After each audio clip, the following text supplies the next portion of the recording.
Hello, friends. Welcome back. This is their PSA for Black men. We're talking about prostate cancer, the journey that I'm on. I wanted to share this with you.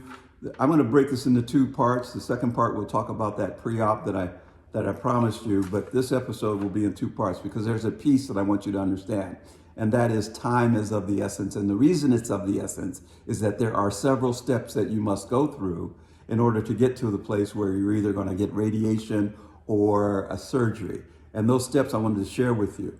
The first step, obviously, is understanding your PSA. And if the PSA is of a level that is of concern to you and your doctor, then you take the next step. And the next step for me was to get an MRI.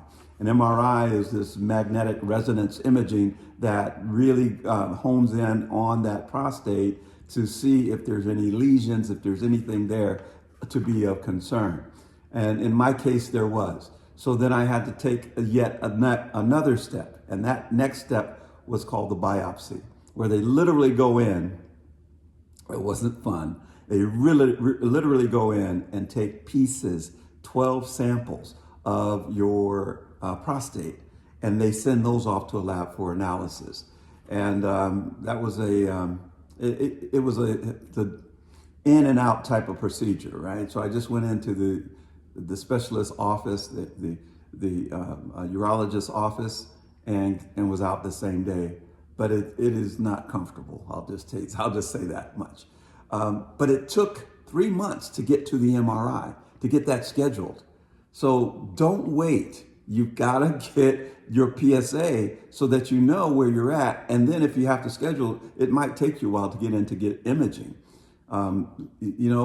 CDC, right? Cancer don't care. I can't get on the schedule. Cancer don't care, right? I don't have time. Cancer don't care. So get on it quickly. After the biopsy, when the results came back and showed that there was something there, there's a score for each of the samples that you'll learn about. It's called Gleason, that indicates how bad it might be. And from there, then if it's bad enough, they want to take more action. In my case, they wanted to do a bone scan. And the bone scan was meant to see if it had traveled anywhere else in my body. Now, cancer uses your nerves and your bone marrow to move throughout your body. And so this bone scan allowed them to see that it was localized to the prostate area. Once I found the greatest surgeon I could find, and I went on the hunt. I was willing to travel out of the state because I want this done right. Once I found the greatest surgeon I could find, then that surgeon wanted to do what he called a micro scan, where he literally went in and really checked out the prostate to see how much work he would have to do. The prostate is covered with a few nerves. So you want to be able to save those nerves so that you have full functionality after this is over, sexual functionality and otherwise. So you want to make sure that your surgeon is paying attention to just everything that he's got to do to save those nerves. And then there's another test called the PSMA. We did not go to the PSMA before this surgery. The doctor said it wasn't quite necessary. He would see everything he needed to see once he was in there. But the PSMA is really to see if this cancer has moved to the bladder or some other areas around the prostate that did not show up on the bone scan or the MRI. But those are the steps, and each one of those takes time to schedule.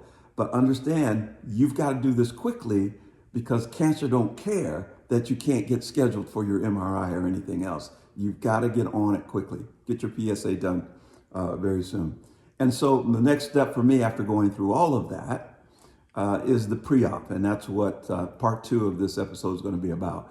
I'm on my way to, I live in Palm Springs. I'm on my way to Los Angeles to get the pre-op evaluation done. And from there, we'll see what other issues might be lurking and whether or not this surgery that's scheduled in a few days is going to go off as planned. So we're at T-3 and we're just moving along step by step. Got to start the process, got to start the journey.